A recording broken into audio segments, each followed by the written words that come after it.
Well, it's an unsurprising case of buyer's remorse. Democrats elected last November are already facing massive backlash. Folks who ran on a message of affordability now forced to answer to constituents whose bills just keep climbing. Like New York City's Zohran Mamdani, who promised to lower housing costs, but instead is pushing a property tax hike as water and electricity bills soar. But it's not just about the prices. It's also the radical public safety proposals in a city plagued by crime. Frankly, even lifelong New Yorkers are worried.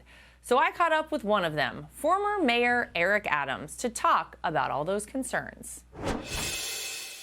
Well, former Mayor of New York City, Eric Adams, first of all, tell me, how has life been for you as a private citizen now? Oh, you know, it's really difficult to really absorb that I've been doing this for 40 years. 40 years nonstop, 12-hour days, just hearing concerns of people. And when you wake up the day after and realize that you're not responding to a shooting, you're not responding to a crisis, and you're just able to focus on yourself, it's an unbelievable feeling. And I'm excited because of my time as mayor.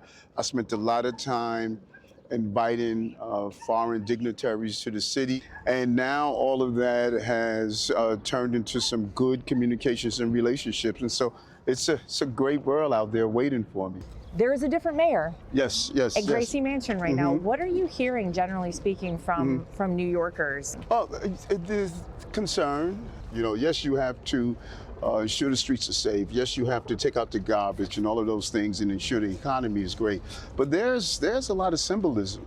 When you have police officers attacked in a park, and you dismissive of that, when you lose double-digit people on your street because they're sleeping because of cold weather, when you believe that you want to tax the top 1% who pay 40 to 50% of our taxes, that's just the wrong symbol. It's only been a little over 2 months, right, where people are concerned about what the future, are we going to lose the gains that we've had?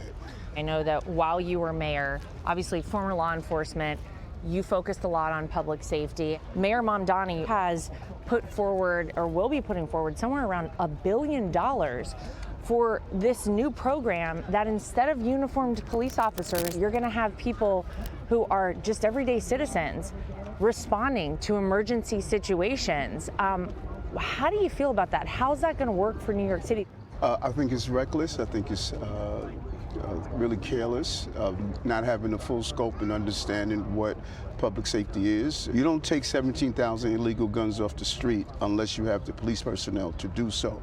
You don't drive down homicides and shootings to the lowest levels and rebuild confidence on our subway system by not having the physical presence and the visible presence of a police officer.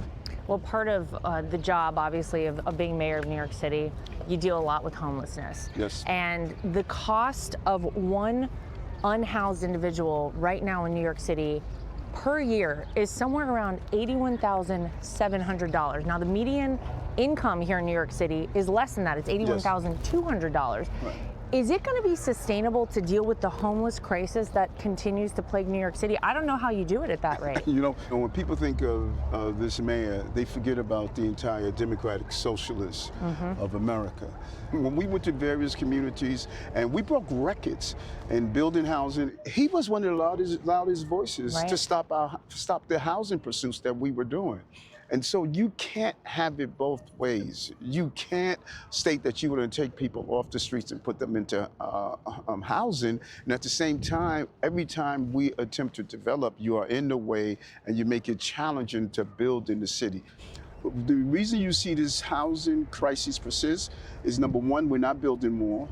Number two, he was the loudest voice to tell everyone from the bordering countries to come to this city and live here. But they wanted to live for free as long as they wanted. Yeah, it was actually kind of interesting to watch all of that play out? Because you were actually very willing as mayor here in New York to work with the Trump administration. The media was very critical of you, but in an interesting turn of events, you have Kathy Hochul, who has met with Tom Homan, the border czar. She hasn't heard a lot of backlash from that. You have Mom Donnie, who's gone to the White House and met with the president in the Oval Office. I haven't heard a lot of backlash from that. Was there a double standard for you? A triple. and think about for a moment, I was demonized for doing that. But you're right. Governor Hochul traveled there. Zoran traveled there.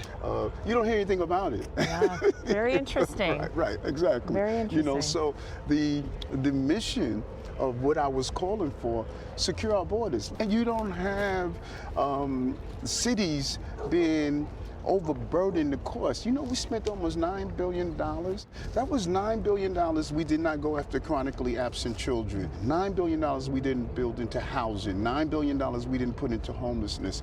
Those billions of dollars, the long-term repercussions of Houston, Chicago, Los Angeles, we're gonna have long-term impact from what the previous administration did with having cities take on the burden of the border crisis. You just talked about the fact that Zoran Mamdani calls himself a democratic socialist.